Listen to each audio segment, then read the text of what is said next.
نحمده ونصلي على رسوله الكريم اما بعد فاعوذ بالله من الشيطان الرجيم بسم الله الرحمن الرحيم رب اشرح لي صدري ويسر لي امري واحلل عقدة من لساني يفقهوا قولي۔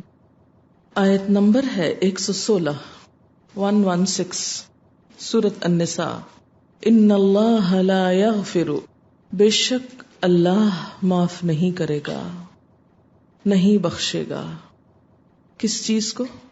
ان یشرک بہ، کہ اس کے ساتھ شرک کیا جائے، ویغفر، اور بخش دے گا، ما دون ذالک، جو اس کے علاوہ ہوگا، لیکن کس کو؟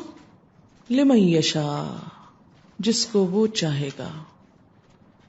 ومن یشرک باللہ، اور جو کوئی اللہ کے ساتھ شرک کرے، فقد ضل ضلالا بعیدا، تو وہ گمراہی میں بہت دور نکل گیا، بہت دور تک جا بھٹکا، اس کے پھر سیدھے رستے پر آنے کے چانسز بہت کم ہیں، اس کو منزل کا ملنا مشکل ہے۔ شرک کی تردید میں اگرچہ پیچھے بھی بہت سی آیات گزر چکی ہیں، لیکن یہ آیت بہت ہی اہم ہے، جس میں شرک کرنے والے کے لیے معافی کی کوئی امید نہیں۔ شرک کیا ہے؟ شرک ہے شریک کرنا، اللہ کے سوا کسی مخلوق کو عبادت، محبت، تعظیم میں اللہ کے برابر سمجھنا، اللہ تعالی کی مخصوص صفات میں مثلاً خالق، رازق،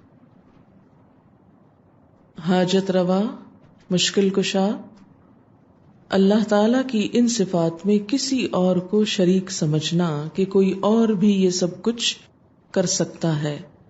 قیامت کے دن مشرکین کیا کہیں گے؟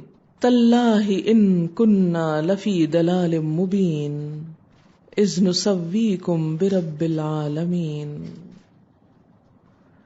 اللہ کی قسم، بے شک ہم کھلی گمراہی میں تھے جب ہم تم کو رب العالمین کے برابر قرار دیتے تھے۔ یعنی اللہ کے برابر کسی کو قرار دینا،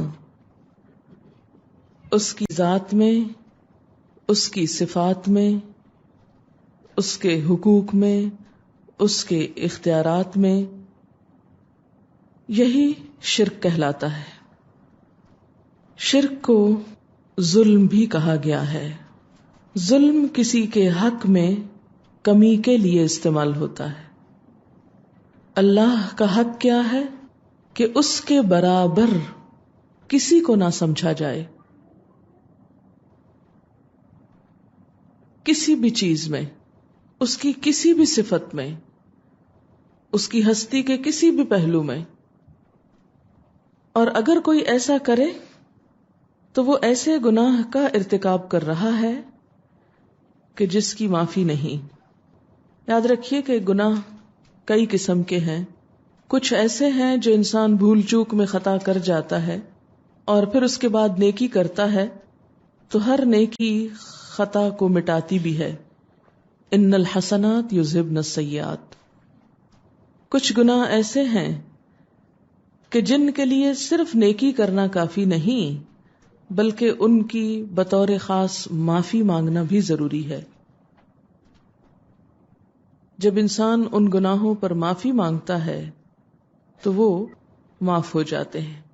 کچھ گناہ ایسے ہیں کہ جن پر صرف معافی بھی کافی نہیں، جب تک کہ انسان ان حقوق کی ادائیگی نہ کرے جو وہ کسی کے حق میں مار رہا ہے، مثلاً کسی کی چوری کی یا کسی پہ الزام تراشی کی۔ تو ایسے میں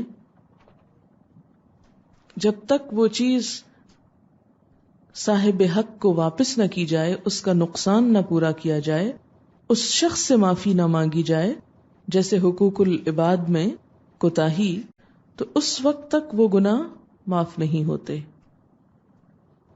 تو شرک بھی ان گناہوں میں سے ایک گناہ ہے کہ جس پر انسان جب تک سچے دل سے معافی مانگ کر پھر آئندہ کے لیے وہ کام چھوڑ نہیں دیتا، اس وقت تک معافی نہیں ہو سکتی۔ شرک سب سے بڑا گناہ، حدیث پاک میں ہے، آپ نے فرمایا کہ سب سے بڑا گناہ یہ ہے کہ تو اللہ کے ساتھ کسی کو شریک کرے حالانکہ اس نے تجھ کو پیدا کیا ہے۔ شرک کرنے کا نقصان کیا ہے؟ انسان یہ سوچ سکتا اچھا نہیں معافی تو نہ صحیح، اب ہم کیا کریں؟ نہیں، معافی مانگنا ہے، اور نہ مانگنے کی صورت میں نقصان کیا ہے؟ قرآن پاک میں آتا ہے، سورۃ المائدہ آیت 72، اِنَّهُ مَن يُشْرِكْ بِاللَّهِ فَقَدْ حَرَّمَ اللَّهُ عَلَيْهِ الْجَنَّةَ وَمَأْوَاهُ النَّارُ وَمَا لِلظَّالِمِينَ مِنْ أَنصَارٍ، کہ جو بھی اللہ کے ساتھ شرک کرے اللہ نے اس پر جنت کو حرام قرار دیا ہے۔ شرک کا سب سے بڑا نقصان کیا ہے کہ شرک کرنے والے پر جنت حرام، وَمَأْوَاهُ النَّارُ، اور اس کا ٹھکانہ آگ ہے، وَمَا لِلظَّالِمِينَ مِنْ أَنصَارٍ، اور ان ظالموں کے لیے کوئی مددگار نہیں۔ نبی صلی اللہ علیہ وسلم نے فرمایا، جو کوئی اس حال میں مرے کہ وہ اللہ کے سوا کسی اور کو پکارتا ہو تو وہ جہنم میں داخل ہوگا۔ یعنی کوئی شخص اس حال پہ مر جائے کہ وہ اللہ کے علاوہ دوسروں کو بھی پکارتا ہے۔ پھر یہ اگلا پوائنٹ کہ شرک کے ساتھ نیک اعمال فائدہ نہیں دیتے۔ شرک نیک اعمال کو آگ کی طرح جلاتا چلا جاتا ہے۔ قرآن پاک میں اللہ تعالیٰ نے حضرت ابراہیم، اسحاق، یعقوب، داؤد اور سلیمان علیہم السلام سمیت 18 پیغمبروں کا نام لے کے فرمایا، وَلَوْ أَشْرَكُوا لَحَبِطَ عَنْهُمْ مَا كَانُوا يَعْمَلُونَ، اگر یہ سب شرک کرتے، 18 انبیاء جن میں یہ بڑے بڑے انبیاء شامل ہیں، تو کیا ہوتا؟ لَحَبِطَ عَنْهُمْ مَا كَانُوا يَعْمَلُونَ، تو ان کے بھی اعمال ان سے ضائع ہو جاتے، خواہ کوئی پیغمبر ہی کیوں نہ ہو، لیکن اگر وہ بھی شرک کرے تو اس کے بھی اعمال ضائع ہو سکتے ہیں۔ معاشرے میں شرک پھیلتا کیسے ہے؟ شرک کی جڑ کیا ہے؟ شرک کہاں سے آتا ہے؟ شرک کی سب سے بنیادی وجہ، سب سے بنیادی سبب کسی بھی چیز کی محبت میں غلو ہے۔ کسی بھی نیک انسان، کسی بھی پیغمبر کی محبت میں غلو کیا ہے؟ حد سے بڑھنا۔ حد سے بڑھنے سے مراد کیا ہے؟ کہ انسان اس انسان میں اٹک کر اللہ کے احکام کو بھول جائے، اللہ کی حدود کو پامال کرنے لگے، اس انسان کی محبت اللہ کی محبت سے بڑھ جائے۔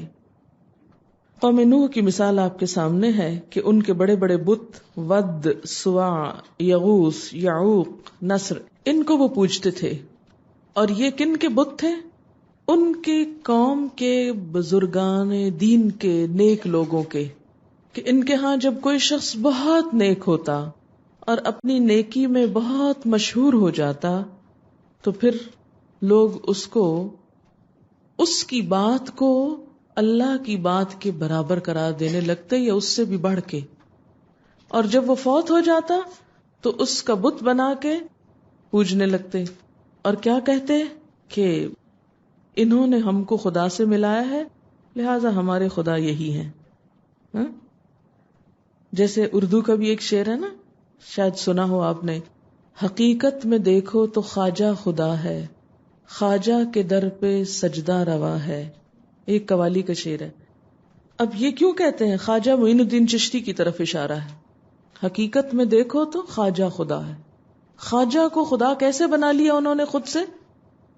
کیونکہ پہلے وہ خواجہ سے امپریس ہوئے، ان کی عبادت سے، ان کے دین سے، ان کے تقوی سے، پھر ان سے محبت کرنے لگے، پھر محبت عقیدت میں بدلی، عقیدت شرک میں بدل گیا۔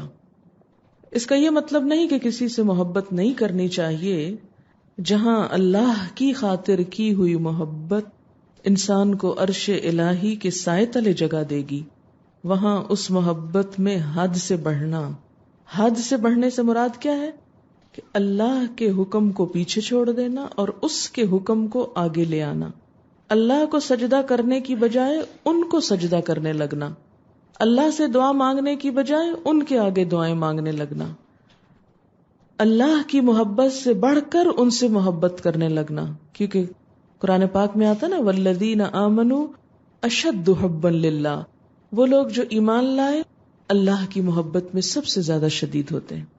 اس کا یہ مطلب نہیں ہے کہ کسی انسان سے محبت نہیں ہونی چاہیے یا زیادہ محبت نہیں ہونی چاہیے۔ آپ دیکھیں کہ جیسے نبی صلی اللہ علیہ وسلم کی محبت ہے تو آپ کی محبت جو ہے وہ ایمان کا حصہ ہے۔ کوئی شخص اس وقت تک مومن ہی نہیں ہو سکتا جب تک کہ وہ آپ صلی اللہ علیہ وسلم کو اپنے والدین سے، اپنی اولاد سے، تمام انسانوں سے بڑھ کر محبت نہ کرے۔ لیکن اس محبت کی لمٹ کیا ہے؟ سب انسانوں سے زیادہ، لیکن اللہ کے برابر نہیں، کیونکہ اگر برابر آ گئے تو یہی شرک ہو گیا، یا اللہ سے بڑھ کر بھی نہیں، کیونکہ بعض اوقات کیا ہوتا ہے اللہ سے بھی بڑھا دیتے ہیں، جیسے حالی نے کہا تھا نا کہ پیغمبروں کا رتبہ خدا سے بڑھائیں۔ مثلا عیسائیوں کے ہاں شرک کہاں سے آیا؟ حضرت عیسیٰ علیہ السلام کی محبت میں وہ اس حد تک بڑھے ان کی عقیدت اور احترام میں کہ انہیں خدا کا بیٹا بنا دیا۔ کسی بھی نیک انسان کی محبت ایک پسندیدہ عمل ہے، جیسے وہ شعر ہے احب الصالحین ولست منہم، میں نیک لوگوں سے محبت رکھتا ہوں حالانکہ میں ان میں سے نہیں ہوں، یعنی اپنے آپ کو نیک نہیں سمجھتا۔ کس امید پر؟ لعل اللہ یرزقنی صلاحا، شاید اللہ مجھے بھی نیکی کی توفیق دے، کیونکہ انسان جس سے محبت کرتا ہے اسی کے نقش قدم پہ چلتا ہے۔ اور اس کا صلہ کیا ہے کسی نیک انسان سے محبت کرنے کا؟ حدیث پاک میں آتا ہے المرء مع من احب، انسان اسی کے ساتھ ہوگا جس سے وہ محبت کرتا ہوگا۔ صحابہ کرام کہتے ہیں کہ اس حدیث کو سن کر ہمیں اتنی خوشی ہوئی کہ شاید اس سے پہلے کبھی ہوئی ہو، کیونکہ ہم حضور صلی اللہ علیہ وسلم کو اپنی جان مال ہر چیز سے بڑھ کے چاہتے تھے، آپ سے بہت زیادہ محبت رکھتے تھے۔ اسی طرح بعد کے ادوار میں بھی، یعنی آپ صلی اللہ علیہ وسلم کا مقام تو آپ کا ہے، پھر اس کے بعد ہم دیکھتے ہیں جیسے اہل بیت ہیں، آپ صلی اللہ علیہ وسلم کے گھر والے، پھر اس کے بعد دیگر نیک لوگ ہیں، صالحین، جس کے پیچھے ذکر پڑا نا من النبیین والصدیقین والشہداء والصالحین۔ تو کسی بھی صالح انسان، کسی بھی نیک انسان جس کو آپ نیک سمجھتے ہو، اصل نیکی تو اللہ ہی کو پتا ہے کسی کی۔ ہم کسی سے کیا معاملہ کرتے ہیں صرف اس کے ظاہر پر، دلوں کا حال ہم نہیں جانتے کہ کوئی اندر سے کیا ہے۔ لہذا کسی بھی انسان جس کو آپ نیک سمجھتے ہو اور اس سے آپ محبت رکھتے ہو، خواہ وہ موجودہ دور کا ہو یا پچھلے دور کا ہو، اس میں کوئی برائی نہیں۔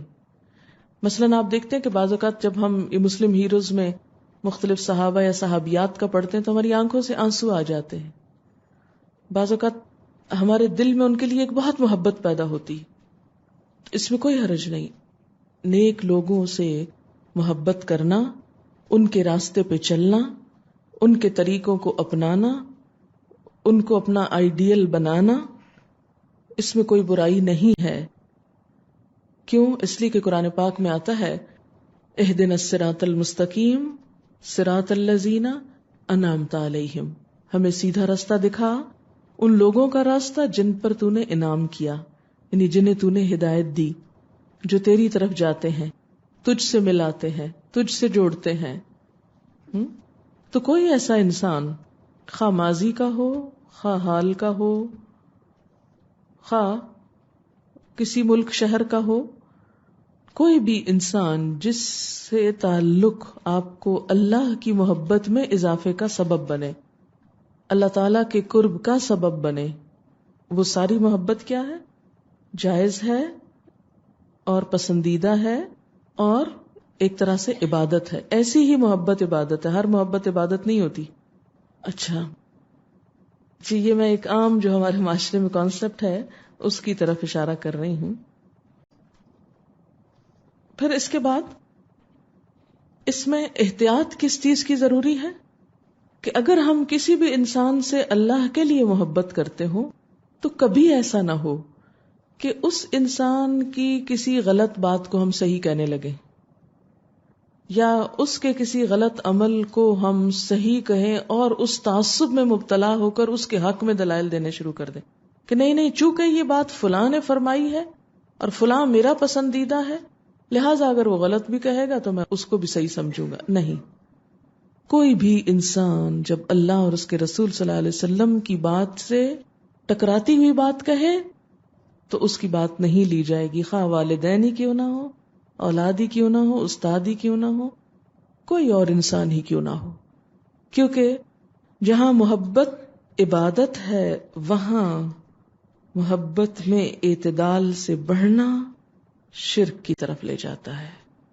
اب یہ ایک باریک سا فرق ہے، آپ میں سے ہر ایک کو یہ فرق معلوم ہونا چاہیے. کیونکہ میں نے یہ دیکھا ہے کہ ہمارے ہاں اکثر دو ایکسٹریمز ہیں. یا تو ایک ایسی ایکسٹریم ہے کہ جو کسی بھی نیک انسان کا ایسا گرویدہ بنا دیتی ہے کہ اللہ، رسول، دین، تعلیم، شریعت ہر چیز بھول جاتی، سب شریعتیں پیچھے چلی جاتی، سب اللہ کے حکم پیچھے چلے، نماز روزے سے بھی جاتے ہیں لوگ، وہ کہتے ہیں بس یہی ہمارے سب کچھ ہے، یہ ہم کو آگے پار کرا دیں گے. یہ ایک ایکسٹریم ہے. کیا کرتے ہیں؟ ان کے نام پہ قربانی کرتے ہیں، ان کے نام پر صدقہ خیرات، نظر نیاز دیتے ہیں، پھر ان کو انہی سے اپنے تمام رشتے استوار کرتے ہیں، حتیٰ کہ اللہ سے مانگنا بھول جاتے ہیں، ان سے مانگنا شروع کر دیتے ہیں، ان کے در پہ سجدہ روا ہے کہنا شروع کر دیتے ہیں. ٹھیک، یہ ایک ایکسٹریم ہے. دوسری ایکسٹریم کیا ہے کہ انسان ہر محبت کو یہ کہہ کے ختم کر دے کہ نہیں یہ تو شرک ہے، یا کسی سے بھی زیادہ محبت نہیں کرنی چاہیے کہ یہ ناپسندیدہ ہے. نہیں، یعنی آپ کسی سے کہیں تک بھی محبت کر سکتے ہیں، ناپسندیدہ اس وقت ہوتی ہے وہ جب آپ اس کے حکم کو اہم قرار دیں اور اللہ کے حکم کو پیچھے کر دیں. اس کی صحبت میں بیٹھ کے آپ نماز تاخیر سے پڑھیں، نماز ڈیلے کر دیں کہ جی ہم اللہ کی باتیں کر رہے ہیں. یہ کہ بعض اوقات انسان کہتے ہیں مجھے فلاں سے اللہ کی خاطر محبت، اور اس کی مجلس میں بیٹھ کر میں اللہ کی محبت محسوس کر سکتا ہوں. اب آپ بیٹھ گئے مجلس میں، اب ایسے بیٹھے کہ نہ خود نماز پڑھی اور نہ اس کو پڑھنے دی، یا خود بھی پڑھی تو دیر سے پڑھی اور اس کو بھی دیر کرا دی.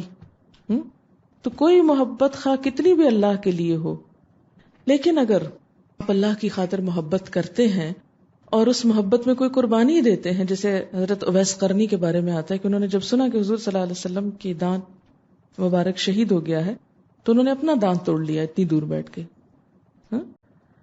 اس کے بعد تو میں نے کبھی نہیں سنا کہ کسی نے واقعہ پڑھا اور پھر ایسا کیا. نہیں، وہ کیفیت ہی کچھ اور ہے. تو یہ محبت کی انتہا تھی، آخری درجے تک کی تھی، جس میں اتنی بڑی قربانی. اپنا دانت توڑ کے اپنی شکل بگاڑنا کوئی آسان نہیں ہے، لیکن ان کے لیے مشکل نہیں تھا کیونکہ وہ اس محبت میں انہوں نے کیا تھا. تو بہرحال شرک کا دروازہ یہاں سے کھلتا ہے، کسی کی محبت میں غلو، اور اس طرح کہ اس کے مقابلے میں اللہ تعالیٰ کی ذات پیچھے چلی جائے، اللہ کے رسول صلی اللہ علیہ وسلم کی سنت پیچھے چلی جائے. ایسے میں پھر کیا کیا جائے، احتیاط کیسے کی جائے؟ کیونکہ انسان کے لیے اعتدال پر قائم رہنا نہایت مشکل ہے. آسان ہوتا ہے ایک طرف لٹک جانا یا دوسری طرف لٹک جانا.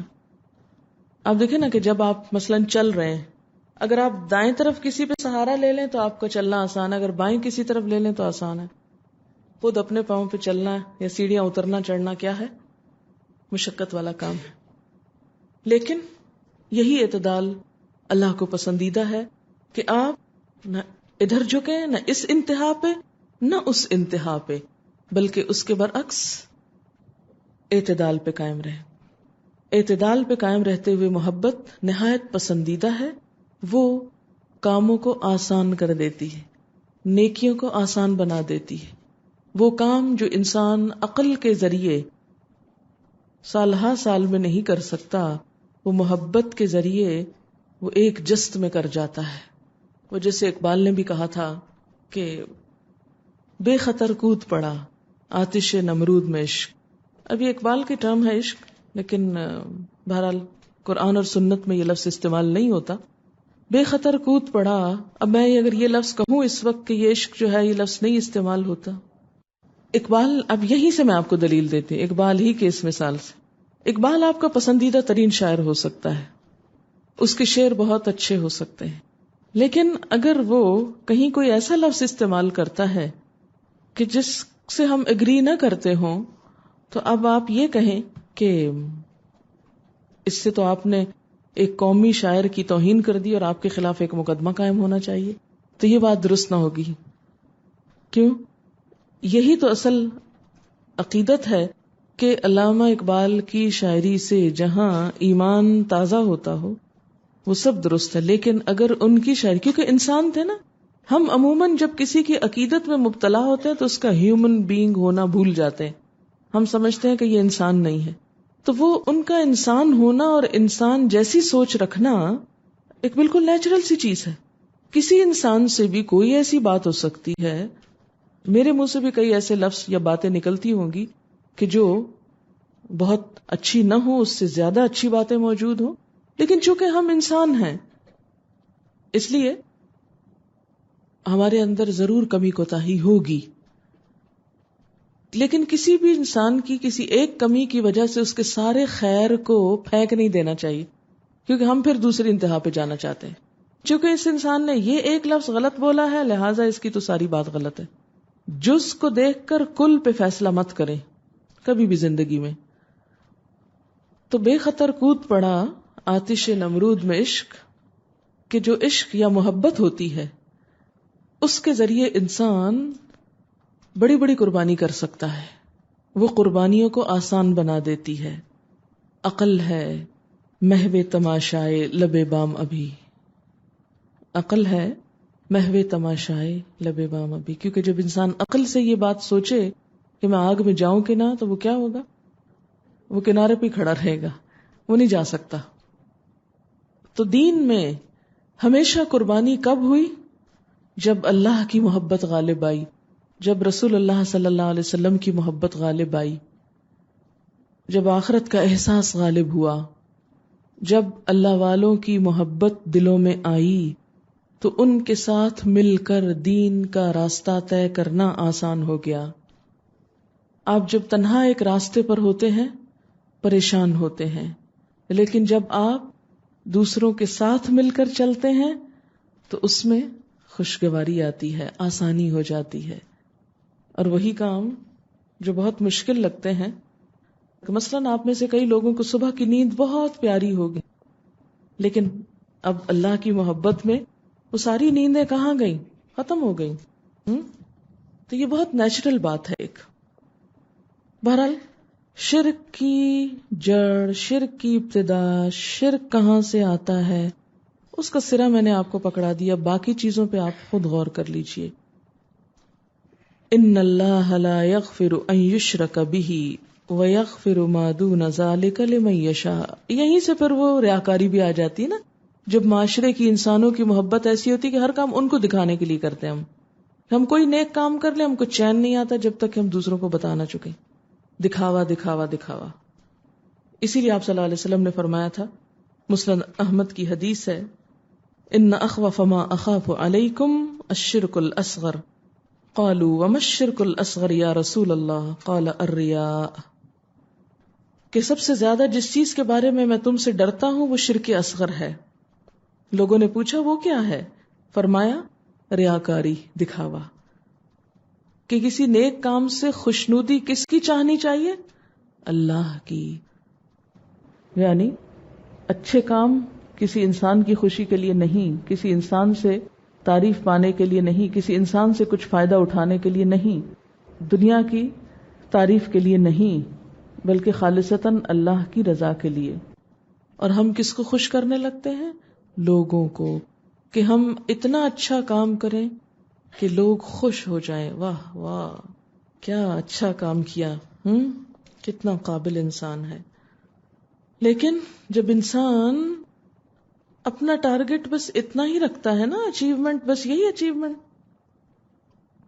آج میں جب آ رہی تھی تو راستے میں سوچ رہی تھی اسی موضوع پر، شرکی کے بارے میں، تو میں سوچ رہی تھی کہ بعض اوقات مثلاً ایک طالبہ بہت محنت کرتی ہے اچھے نمبر لینے کے لیے، اس نے گول اچیو کر لیا، اچھے نمبر مل گئے، ٹھیک، لیکن اس کو ایک محدود لمیٹڈ فائدہ ملا.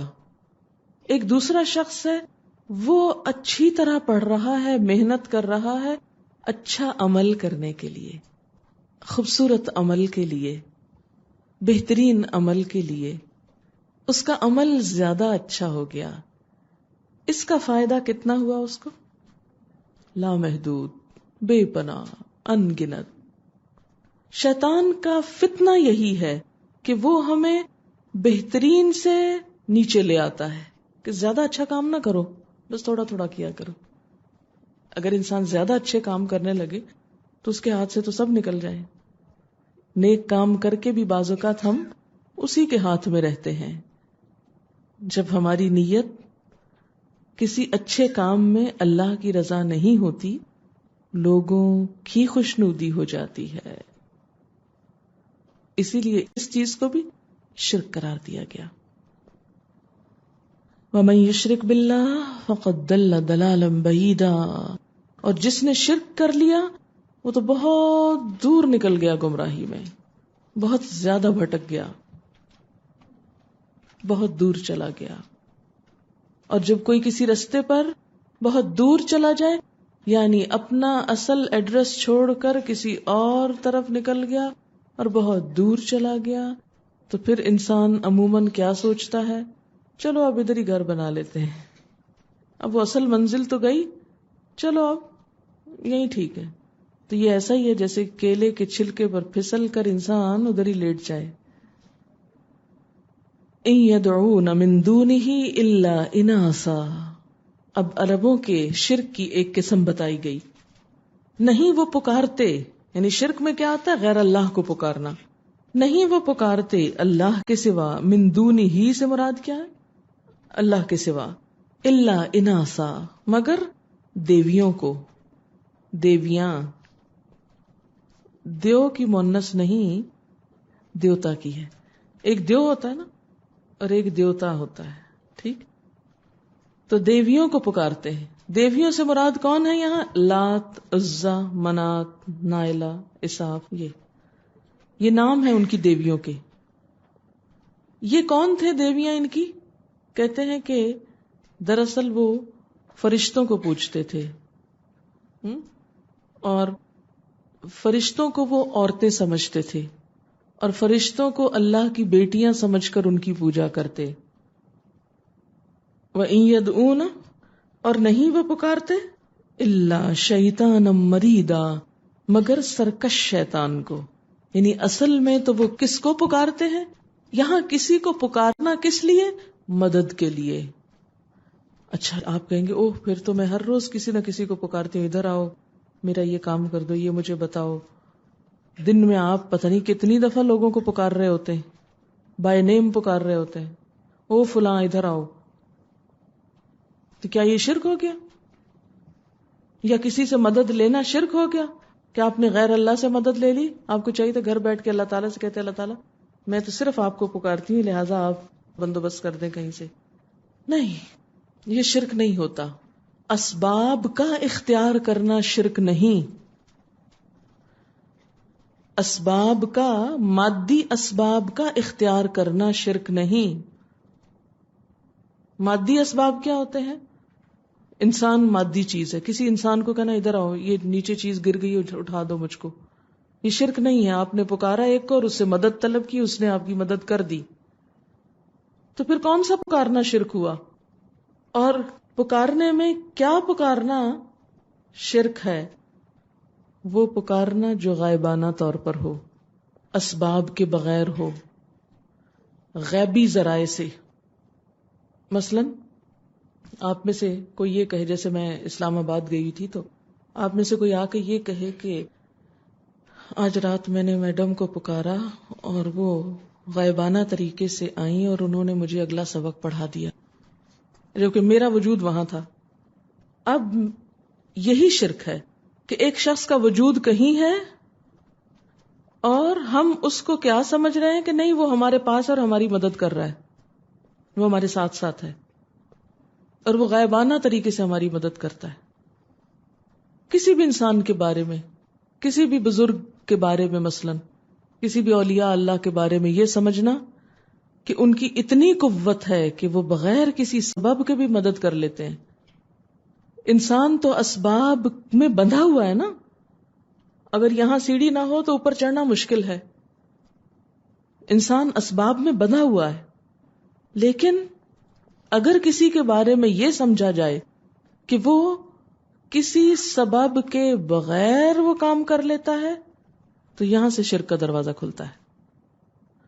مثلا مجھے نیچے سے اوپر آنے کے لیے سیڑھی کا سہارا لینا پڑا، میں سیڑھی پر چڑھ کر آئی۔ اب اگر آپ میں سے کوئی شخص یہ مشہور کر دے کہ نہیں وہ سیڑھی کے بغیر نیچے سے اوپر آ گئی، کیونکہ ان کی طاقت بہت زیادہ ہے، ان کے اندر بڑی روحانی طاقت ہے، ان کو سیڑھی کی ضرورت نہیں ہوتی، وہ ویسے ہی آ جاتی ہیں، ان کو گاڑی کی ضرورت نہیں ہوتی، وہ ویسے ہی گھر سے یہاں نمودار ہو جاتی ہیں، ان کو بھوک بھی نہیں لگتی، وہ کبھی روئی بھی نہیں۔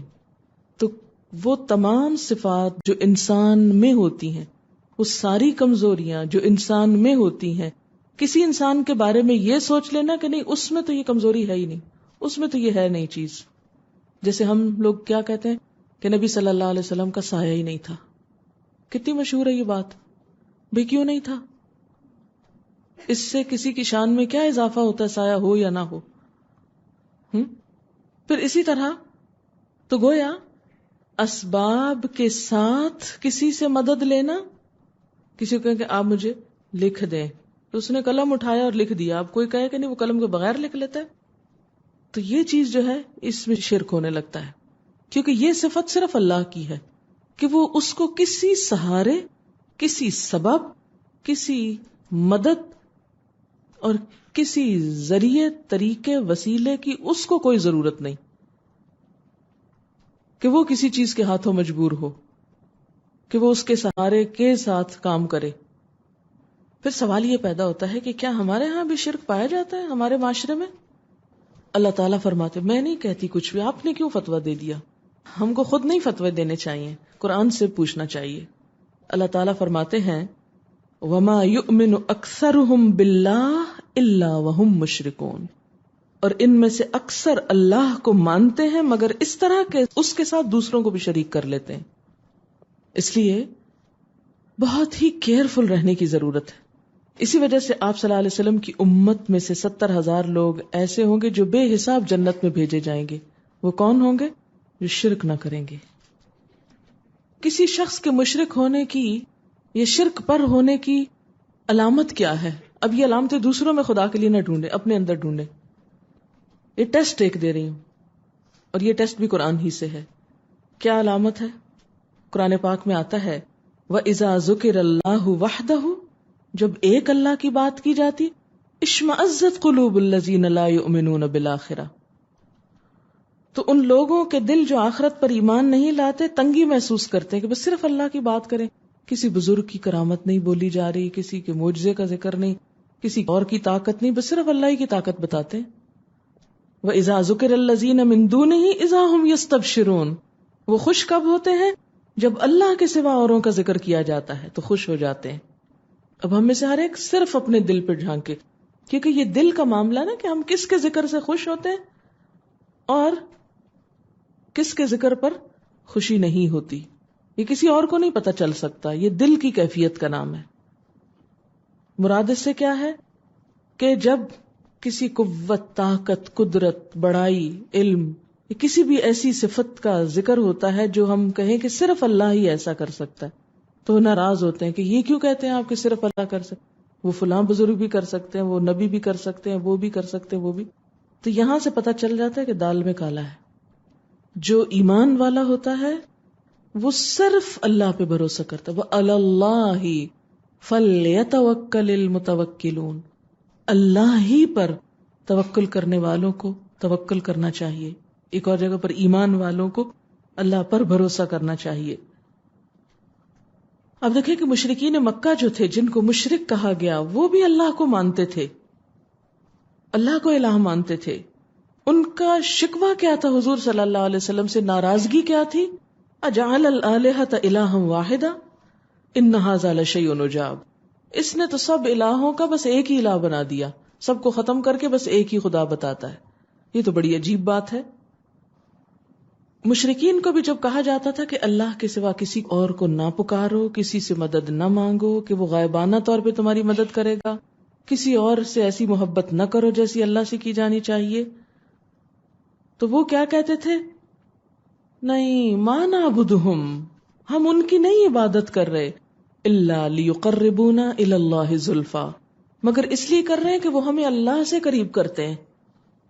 ہم تو ان کو کس لیے چاہتے ہیں، ان سے مدد کس لیے مانگتے ہیں کہ وہ ہمیں اللہ سے قریب کرتے ہیں. اور کیا کہتے تھے؟ وَيَقُولُونَ، وہ کہتے هَؤُلَاءِ شُفَعَاؤُنَا عِندَ اللَّهِ، یہ ہمارے سفارشی ہوں گے اللہ کے پاس.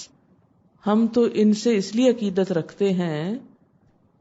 ایک ہوتا ہے بزرگوں سے، بزرگان دین سے، نیک لوگوں سے صرف عقیدت رکھنا، اور ایک یہ کہ عقیدت پلس اطاعت اللہ کی کرنا، یعنی ان سے محبت رکھنا لیکن ان کی نیکیوں کی طرح نیکی کرنے کی کوشش کرنا.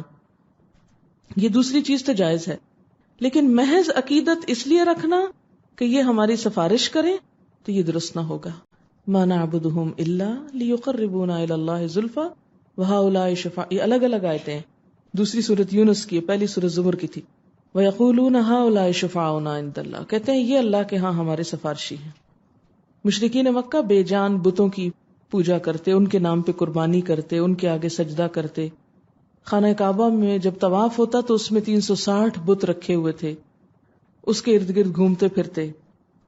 تو اس پر ان کی سخت مذمت کی گئی کہ جب اللہ کا گھر ہے تو باقی سب کو نکال دو، آگے سے ہر چیز کو ہٹا دو. اسی لیے تصویر کی ممانعت ہے کہ جہاں وہ ہو وہاں سجدہ نہ کرو، کیونکہ یہیں سے پھر شرک آیا.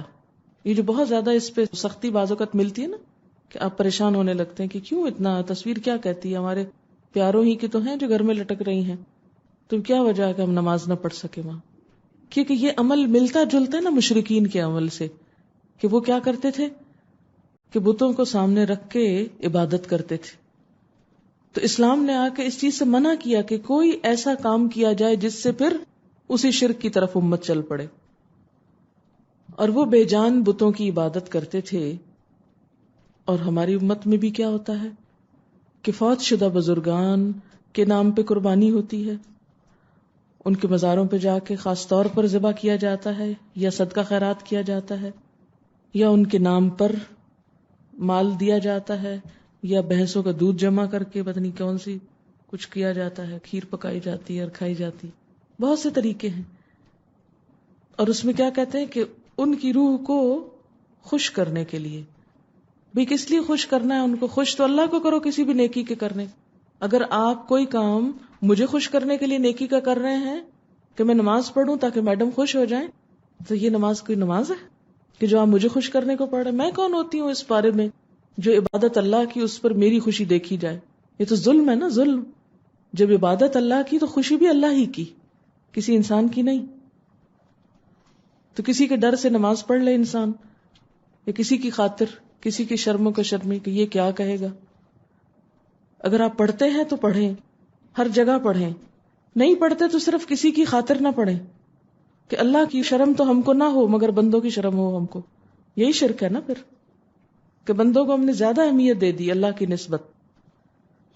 نصارہ ہوں، یہود ہوں، یا مشرکین مکہ ہوں، ان سب کی اصل بنیادی خرابی کیا تھی کہ شرک کرتے تھے.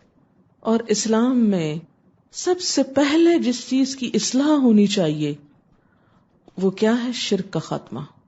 کیونکہ حضرت معاذ بن جبل جب یمن جا رہے تھے تو آپ نے جو ان کو نصیحتیں کی تھی وہ کیا تھی کہ سب سے پہلے لوگوں کو کس طرف بلاؤ؟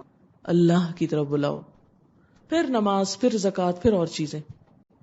تو پہلا کام لوگوں کو اللہ سے جوڑنا، اللہ کا تعارف کرانا، اللہ کی محبت محسوس کرانا، اللہ کا خوف پیدا کرنا، اللہ کا احساس پیدا کر دینا. یہ تبلیغ کا سب سے پہلا نقطہ ہے. ورنہ اگر آپ لوگوں کو نمازیں سکھاتے رہے اور کام سکھاتے رہے اور دل میں وہ شرک کرتے رہے تو نمازیں بھی ضائع ان کی اور باقی چیزیں بھی ضائع. پھر اسی طرح بعض اوقات اللہ کی صفات میں شرک کیا جاتا ہے. صفات میں مثلا اللہ تعالیٰ غیب جانتا ہے تو ہم یہ سمجھے کہ فلاں نجومی صاحب بھی غیب جانتے ہیں. یہ آیت ہے سورۃ جن کی جس میں آتا ہے عالم الغیب، اللہ تعالیٰ عالم الغیب ہیں، فلا یظہر علی غیبہ احدا، وہ اپنے غیب پر کسی کو بھی مطلع نہیں کرتے. غیب کا کلی علم صرف اللہ کے پاس ہے. پارشلی جزوی طور پر وہ جب جس کو چاہتا ہے وحی کے ذریعے دیتا ہے. ڈائریکٹ کوئی اپنے کمال سے غیب کا علم حاصل نہیں کر سکتا. الہام کے ذریعے، وحی کے ذریعے. بعض اوقات عام انسانوں پر بھی الہام ہو جاتا ہے. مثلا آپ کا کوئی خدا نخواستہ رشتہ دار فوت ہوا اور آپ کہیں دور دوسرے ملک میں بیٹھے تو آپ کے دل میں یکا یک خیال آ جاتا ہے اور آپ فون کر کے پوچھتے ہیں تو پتہ چلتا ہے کہ ہاں واقعی ایسا ہوا. اب آپ یہ کیا سمجھتے کہ آپ کے اپنے اندر کوئی قابلیت یا کمال ہے یا کوئی بھی شخص اس کو اپنے طرف لے جائے کہ یہ میرے کریڈٹ نہیں، یہ اللہ نے الہام کر دیا آپ کے دل پر. بعض اوقات خواب میں کوئی اشارہ ہو جاتا ہے کہ یہ ہونے والا اور صبح کے وقت وہی چیز دیکھتے ہیں آپ. یہ بھی ایک طرح سے الہام ہے، سچا خواب. یہ اللہ نے آپ کو دیا، آپ کا اپنا ذاتی کمال نہیں کہ خود سے آپ کو کوئی طاقت مل گئی، آپ کریڈٹ نہیں لے سکتے اس کا. اسی طرح کرامت جو ہوتی ہے کسی انسان کی، مثلا حضرت مریم کے پاس کیا ہوتے تھے؟ بے موسم کے پھل ہوتے تھے. اب یہ ان کا ذاتی کمال نہیں تھا، کوئی وہ خود اپنی مرضی سے نہیں یہ کرتی تھی. یہ کیا تھا؟ دراصل اللہ کی طرف سے ایک خاص عنایت تھی. تو اللہ کی صفات میں شرک یہ ہے کہ مثلا اس کے عالم الغیب ہونے میں کسی کو شریک کیا جائے کہ اللہ کو علم غیب ہے اور کسی انسان کو بھی بغیر کسی واسطے یا ذریعے کے علم غیب ہو جاتا ہے. مثلا یہ کہنا کہ فلاں تو ہمارے دلوں کا حال جانتا ہے. کئی نعتوں میں آپ نے شعر پڑھے ہوں گے نا، وہ سب جانتے ہیں، وہ دل کی جانتے ہیں، کوئی اس طرح کی باتیں ہوتی. تو یہ پھر شرکیہ نعتیں ہو جاتی کہ یہ سمجھنا کہ بغیر کسی واسطے اور ذریعے کے انسان دوسرے کی علم کو یا دوسرے کے دل کے حال کو جان لے. بعض لوگ چہرے پڑھتے ہیں، بعض لوگ مختلف طریقوں سے شخصیت کو پہچانتے ہیں. وہ شرک میں نہیں آتا، لیکن کیونکہ وہ ایک اندازہ ہے، کوئی دعویٰ نہیں کرتا جو میں نے کہا وہی درست ہے. وہ ایک اندازہ ہے کہ آپ کسی کی آنکھیں دیکھ کر اس کا غم پہچان جائیں یا کسی کی شکل دیکھ کر اس کا غصہ پہچان جائیں. تو یہ اللہ نے جو آپ کو عقل دی ہے نا، اس عقل کے ذریعے آپ دوسرے کی حقیقت معلوم کر رہے ہیں. تو یہ بے سبب نہیں ہے، بلا سبب نہیں، سبب کے ساتھ ہے، ذریعے کے ساتھ ہے. تو جو چیز سبب کے ساتھ ہوتی ہے وہ غیب نہیں ہوتی یا غیب کا علم نہیں ہوتا. سبب کون کون سے؟ مثلا کسی مشین کے ذریعے، مثلا الٹرا ساؤنڈ سے آپ پتہ چلا لیں لڑکی ہے کہ لڑکا، تو یہ غیب کا علم نہیں ہے. کیوں؟ اس لیے کہ مشین کے بغیر آپ بھلا بتائیں یا اس سے پہلے بتائیں، کچھ پتہ نہیں، کچھ بھی نہیں کہہ سکتے. کئی لوگ ویسے قیافے لگاتے رہتے ہیں، وہ لگانے والے بھی ایسے لگاتے، سننے والے بھی ایسے سنتے ہیں. صحیح ہو جائے تو کہتے ہیں کتنی سچی ہوگی اس کی بات، اور نہ ہو تو وہ ایسے ہی کہتا رہتا ہے. فضول باتیں کرنا اس کی عادت ہے. تو اس سے کیا پتہ چلتا ہے کہ اللہ کی صفات میں کسی کو شریک نہیں کرنا چاہیے. پھر اسی طرح مثلا وہ رازق ہے تو کسی اور کو اپنا رازق سمجھ لینا کہ فلاں انسان مجھے رزق دیتا ہے، نہیں، اللہ ہی دیتا ہے.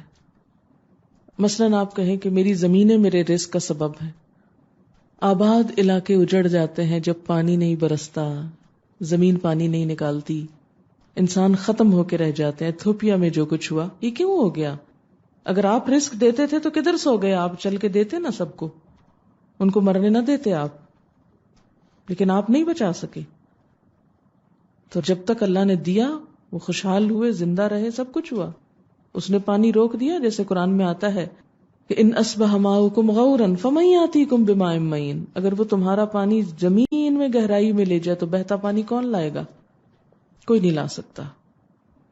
اس کے علم میں کوئی شریک نہیں، اس کی صفت رازقیت میں کوئی شریک نہیں، اس کی صفت خالقیت میں کوئی شریک نہیں. آپ نے دیکھا ہوگا بعض اوقات کہ بالکل صحیح سلامت ٹھیک ٹھاک ہوتے ہوئے شوہر اور بیوی کوئی بچہ نہیں ہوتا، کوئی کمی نہیں لیکن اولاد نہیں. بعض اوقات علاج کے باوجود نہیں. اسی طرح کسی کو سمجھنا کہ صحت وہ مجھ کو دیتا ہے، نہیں، اللہ کے سوا کوئی صحت نہیں دے سکتا، شافی وہی ہے. آپ کہیں نہیں ڈاکٹر صحت دیتا ہے، ڈاکٹر ایک ذریعہ ہے، وہ دوا دیتا ہے، صحت نہیں دیتا. وہ سبب استعمال کر رہا ہے، صحت اللہ دیتا ہے. اگر ڈاکٹر صحت دیتے تو دنیا میں کوئی نہ مرتا. کیوں وینٹیلیٹرز پر بھی لوگ مر جاتے ہیں؟ کیوں؟ ساری جدید سہولتیں ہونے کے باوجود پھر ہم کوستے رہتے ہیں ڈائگنوسس صحیح نہیں تھا، ان کی یہ مسئلہ تھا، انہوں نے یہ نہیں یہ کرنا تھا. وہ سب باتیں رہ جاتی ہیں. اصل بات یہ ہے کہ زندگی ختم ہو چکی ہوتی. اسی طرح کسی کو سمجھنا کہ وہ آپ کی مشکلیں آسان کرتا ہے غیبی طریقے سے، کہ آپ مشکل میں تھے اور یکایک کوئی غیبی طریقے سے کوئی بزرگ آپ کو نظر آئے اور انہوں نے آپ کا مسئلہ حل کر دیا. یہ بھی ہمارے معاشرے میں بہت خیال پایا جاتا ہے بعض اوقات. ٹھیک ہے، اللہ تعالیٰ فرشتوں کو بھیج سکتا ہے اور ہو سکتا ہے وہ کسی انسان کی شکل میں آئے، لیکن آپ اس کو کوئی خاص انسان بنا لیں، نہیں وہ فلاں تھا، یہ غلط ہوگا. کئی دفعہ لوگ کہتے ہیں نا کہ ہم سڑک پہ جا رہے تھے، یکایک ایک بزرگ نظر آیا ہم کو. سنی یہ بات کبھی؟ میں نے تو کئی دفعہ سنی ہے، دیکھا نہیں کبھی آج تک، لیکن سنا بہت دفعہ ہے. تو ہم یہ نہیں کہتے وہ جھوٹ بولتے ہیں، ہو سکتا ہوگا. اللہ نے غیبی مدد بھیجی، وہ انسان خود نہیں آیا. اور ہو سکتا فرشتہ ہو جو انسان کی شکل میں، جیسے جنگ احد میں بدر میں فرشتے اترے تھے. لیکن یہ سمجھنا کہ کوئی شخص خود سے ایسا کر لیتا ہے، خود پہنچ جاتا ہے فلاں اور فلاں کی مدد کے لیے، تو یہ شرک ہو جائے گا. قرآن پاک میں آتا ہے قُلْ فَمَن يَمْلِكُ مِنَ اللَّهِ شَيْئًا إِنْ أَرَادَ أَن يُهْلِكَ الْمَسِيحَ ابْنَ مَرْيَمَ وَأُمَّهُ وَمَنْ فِي الْأَرْضِ جَمِيعًا. اے رسول صلی اللہ علیہ وسلم، آپ کہہ دیجئے کہ اگر اللہ مسیح ابن مریم، ان کی والدہ اور زمین کے تمام لوگوں کو ہلاک کرنے کا ارادہ کرے تو کون ہے جسے اللہ کے مقابلے میں ذرا سا بھی اختیار ہو کہ ان کو ہلاکت سے بچا لے؟ جس کا مطلب ہے کہ اللہ کی طاقت کے مقابلے میں کسی کی طاقت نہیں. لیکن ہم کیا کہتے ہیں؟ خدا جو پکڑے چھڑا لے محمد کا پکڑا چھڑا کوئی نہیں سکتا. اب اس شعر کو کیا بولیں گے آپ؟ شرک بولیں گے. یہ اس آیت کے صریحاً خلاف ہے. آیت ہے سورۃ المائدہ 17 آیت کہ اگر اللہ ہلاک کرنا چاہے تو کون ہے؟ فَمَن يَمْلِكُ مِنَ اللَّهِ شَيْئًا، کون ہے جو اللہ کے سوا کسی چیز کا مالک ہو کہ وہ کسی کو ہلاکت سے بچا لے؟ کوئی نہیں بچا سکتا. پھر یہ سمجھنا کہ کسی انسان کے پاس ہے خزانے زمین آسمان کے، یہ بھی شرک ہے. کیسے؟ مثلا ہمارے ہاں ایک خیال پایا جاتا ہے ابدال اور قطب اور پتہ نہیں کس کس کا، کہ زمین کو تقسیم کیا ہوا ہے، ایک خیالی تقسیم ہے، اس کا کوئی ثبوت قرآن اور سنت میں نہیں، بالکل خیالی باتیں ہیں یہ، کہ زمین پہ معلوم نہیں سب سے بڑے ابدال ہیں یا اس کے بعد پھر قطب ہے. مجھے چونکہ میں صحیح علم نہیں رکھتی، لیکن یہ نام دو بہت سنے اور بعض لوگوں نے مجھے بہت سمجھانے کی بھی کوشش کی، لیکن میرے پلے میں کچھ نہیں پڑا کہ ہاؤ از اٹ پاسبل. اتنی سائنس ترقی کر گئی اور ابھی تک کوئی ساری زمین کا انتظام نہیں سنبھال سکا، لوگوں کو قحط سے نہیں بچا سکا. یہ کہاں سے، یہ کدھر ہوتے ہیں اور کون ہے یہ قطب ابدال؟ ان کا کانسیپٹ یہ ہے، اگر آپ کو مجھ سے زیادہ بہتر پتا تو آپ میری اصلاح کر دیجئے. کانسیپٹ یہ ہے کہ زمین کو جیسے دو حصوں میں تقسیم کیا گیا ہے، ایک کا مالک ایک ہے، دوسرے کا مالک کوئی اور ہے. جو کچھ بھی ان لوگوں کو ملتا ہے ان قطب یا ابدال کی وجہ سے ملتا ہے، اور وہی سب کو تقسیم کرتے ہیں. وہ روزی تقسیم کرتے ہیں، وہ مارتے جلاتے ہیں اور معلوم نہیں کیا کچھ کرتے. سب چیزیں ان کی وجہ سے ہوتی. اور پھر اس کے علاوہ اس سے چھوٹی تقسیمیں بھی ہیں، ان کی تعدادیں بھی گنوائی ہوئی ہیں کہ اتنے اتنے ہیں. یہ کہیں ایک کتاب تھی میرے پاس، اس وقت یہاں نہیں ہے، اس میں یہ سب لمبی چوڑی کہانی میں نے پڑھی تھی. لیکن میں نے یہ سوچا کہ یہ کہاں سے انفارمیشن ملی، اس کا سورس کیا ہے. کوئی خبر سنتے ہیں تو آپ اس کا سورس جاننا چاہتے ہیں، اچھا کس کی خبر، کس اخبار میں آئی، چاہے جھوٹی ہے چاہے سچی ہے، لیکن پوچھتے ہیں نا کون سی اخبار میں تھی. BBC کی تھی, CNN کی تھی, کس نے کہی؟ اور اخبار والے پھر آگے سے وہ بتاتے ہیں کہ APP کی تھی یا کیا سورس تھا ان کا. تو ہر خبر کی کوئی سورس تو ہوتی ہے, سورس کے بغیر کیسے بات مان لی جائے؟ تو اس کا سورس کیا ہے کہ واقعی زمین تقسیم ہوئی بھی ہے مختلف لوگوں کے ہاتھ میں, مختلف زندہ یا فوت شدہ انسانوں کے ہاتھ میں, اور رزق کے مالک اور معلوم نہیں کس کس چیز کے مالک وہ ہیں. قرآن میں ہونا چاہیے یا نبی صلی اللہ علیہ وسلم کے کسی فرمان میں ہونا چاہیے. اس کے علاوہ غیب کی خبر کہاں سے آئے گی, یہ اللہ ہی جانتا ہے. پھر اسی طرح اگر ہم یہ سمجھے کہ کسی انسان کے ہاتھ میں زمین کے خزانے, تو قرآن پاک میں حضور صلی اللہ علیہ وسلم کے بارے میں فرمایا گیا, سورۃ الانعام آیت نمبر 50, قل لا اقول لکم عندی خزائن اللہ, قل لا اقول لکم عندی خزائن اللہ, کہہ دو میں تم سے نہیں کہتا کہ میرے پاس اللہ کے خزانے ہیں. سورۃ یونس آیت 49, قل لا املک لنفسی ضرا ولا نفعا, آپ کہہ دیجئے کہ میں تو اپنی جان کے لیے بھی کسی نقصان یا نفع کا مالک نہیں ہوں. یہ کس کو کہا جا رہا ہے؟ حضور صلی اللہ علیہ وسلم کو. تو کتب ابدال حضور صلی اللہ علیہ وسلم سے بڑھ کے تو نہیں ہو سکتے. اور اگر آپ کو کہا جا رہا ہے کہ آپ بتا دیجئے کہ میں اپنے لیے نفع و نقصان کا کچھ اختیار نہیں رکھتا الا ماشاء اللہ, مگر جو اللہ چاہے وہی ہوتا ہے, تو ایسی صورت میں کسی اور کے بارے میں ہم سوچ بھی کیسے سکتے ہیں؟ سورۃ الجن میں آتا ہے, قل انی لا املک لکم ضرا ولا رشدا, آپ کہہ دیجئے کہ میں تمہارے لیے کسی نقصان اور کسی بلائی کا مالک نہیں ہوں. اگر کسی کو تکلیف پہنچے تو کوئی دوسرا تکلیف دور نہیں کر سکتا اللہ کے سوا, کوئی مشکل آسان نہیں کر سکتا. کیوں؟ قرآن پاک میں آتا ہے سورۃ الانعام, وَإِن يَمْسَسْكَ اللَّهُ بِضُرٍّ فَلَا كَاشِفَ لَهُ إِلَّا هُ, اگر اللہ تم کو کوئی تکلیف پہنچائے تو اس کو اللہ کے سوا کوئی نہیں کھول سکتا, کوئی نہیں ہٹا سکتا, کوئی دور نہیں کر سکتا. اب یہ میں نہیں کہہ رہی ہوں, ہر چیز پر آپ کو آیت دے رہی ہوں, اور گھر جا کے آپ اپنے ریفرنس چیک کر لیجئے. اور ہر چیز کی تکلیف اور دکھ کسی انسان کا وہ بھی اللہ ہی کو علم ہوتا ہے. انہ کان بعبادہ خبیرا بصیرا. کسی انسان کو جو سامنے نہ ہو اس کو ہمارے دکھوں کا علم نہیں ہوتا, الا یہ کہ اللہ تعالیٰ کو الہام کر دے دل میں کہ فلاں شخص تکلیف میں ہے, اس کے لیے کچھ جانا چاہیے, اس کا حال پوچھنا چاہیے. آپ کے ساتھ کئی دفعہ ایسا ہوا ہوگا کہ آپ کی کوئی دوست مثلاً آپ کی مدد کی محتاج ہے کہ آپ آئیں ان کی مدد کر دیں, تو آپ کے دل میں ایک بے چینی اٹھنے لگتی ہے. یہ خیال اللہ ڈالتا ہے, یہ اس کا اپنا ذاتی کوئی کمال نہیں ہوتا, اور آپ فوراً پہنچ جاتے ہیں اس کی مدد کو. تو اس لیے اللہ کے سوا کسی اور سے مانگنا, سورۃ الاحقاف میں آتا ہے, وَمَنْ أَضَلُّ مِمَّنْ يَدْعُو مِن دُونِ اللَّهِ مَن لَّا يَسْتَجِيبُ لَهُ إِلَى يَوْمِ الْقِيَامَةِ وَهُمْ عَن دُعَائِهِمْ غَافِلُونَ.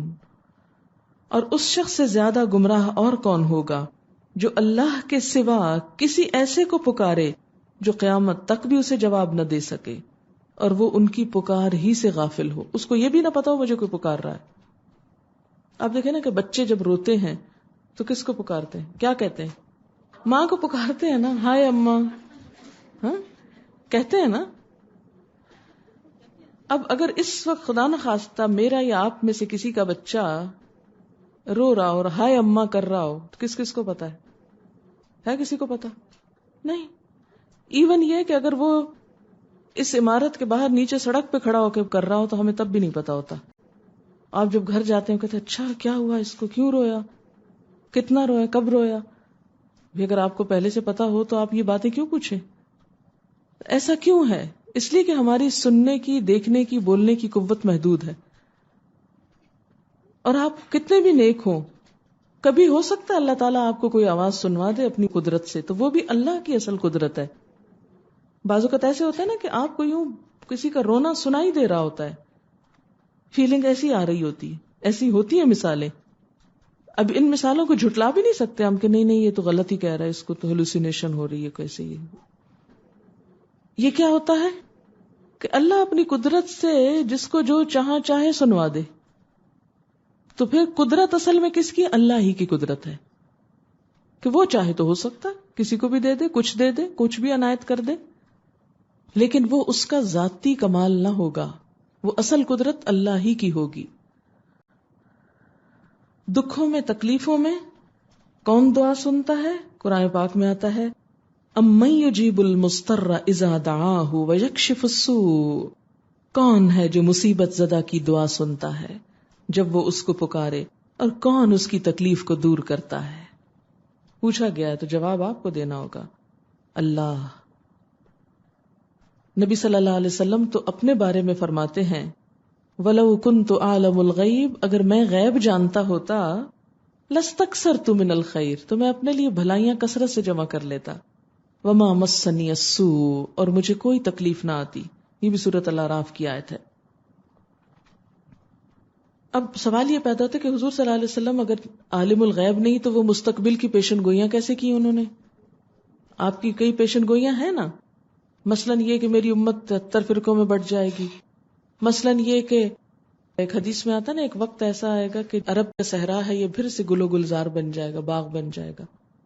تو یہ ساری جو پیشن گوئیاں آپ نے مستقبل کی وہ کیا تھیں کہ آپ کے پاس وحی آتی تھی۔ ابھی ریسنٹلی ایک مجلس میں ایسا ہوا، کسی بھی مجلس کی جو بات ہوتی ہے نا وہ امانت ہوتی ہے، تو کسی دوسری جگہ اس کو بائی نیم کوٹ نہیں کرنا چاہیے، اس لیے میں مجلس کا نام تو نہیں لوں گی، لیکن ایک مجلس میں ایسا ہوا کہ کچھ گفتگو ہو رہی تھی کسی سے، تو ایک شخص نے کہا کہ آپ جو قرآن کی بات کرتی ہیں تو بتائیے قرآن کس نے لکھا تھا؟ یہ سو کالڈ مسلمز ہیں، مجھے سمجھ نہیں آتی وہ اپنا مسلمان کیوں کہتے ہیں، وہ کچھ اور کہہ لیں، کیا مشکل ہے، ان کو کوئی پکڑ تھوڑے لے گا، لیکن مسلمان بھی ہوتے ہیں پھر کہتے ہیں اچھا قرآن کس نے لکھا؟ بتایا کہ بھی کاتبین وحی نے لکھا، اور حضور صلی اللہ علیہ وسلم نے ان کو لکھوایا۔ تو خیال ان کا کیا تھا کہ اس میں شک بھی ہو سکتا ہے اپنے پاس سے لکھوا دیا ہو کچھ۔ وحی کا کیا ثبوت ہے؟ پروف کرو کہ وحی ہے۔ وحی کا پروف اللہ نے ہر بندے کے دل میں رکھا ہے۔ آپ میں سے ہر ایک کے ساتھ یہ ایکسپیرینس ہوتا ہوگا کہ ایک چیز جو ہونے والی ہے اس کا خیال آپ کو پہلے سے دل میں آ جائے، آتا ہے کہ نہیں؟ ہر ایک کے ساتھ یہ ہوتا ہے کبھی نہ کبھی، کہ آپ کو کھٹکا لگ جاتا ہے، لگتا ہے کہ یہ ہوگا۔ مثلاً آپ ایک کپڑا استری کرنے کے لیے کسی کو دے رہے ہیں اور آپ کے دل میں آ رہا ہے کہ یہ جل جائے گا، تو آپ غیب جانتے ہیں؟ نہیں، یہ آپ کے دل میں ڈال دی گئی ایک بات، پہلے سے ڈال دی گئی، یہ آپ خود نہیں لائے کہیں سے خیال خرید کے، یہ کہاں سے آیا؟ بس اللہ نے یکا یک ڈال دیا دل میں، کہ وہ جیسے سکس سینس جسے بولتے ہیں آپ، چھٹی حس بتاتی ہے کچھ، یہ بھی علم غیب نہیں ہوتا، یہ چھٹی حس ہر وقت بھی نہیں بتاتی، بعض اوقات خود اپنا بندے کا ہاتھ پاؤں ٹوٹنے والا ہوتا ہے اور اس کی چھٹی حس اس کو کچھ نہیں بتا رہی ہوتی کہ ابھی تمہارے اوپر کیا آنے والا ہے، کیونکہ اگر اس کو پتا چل جائے تو وہ کام ہی نہ کرے۔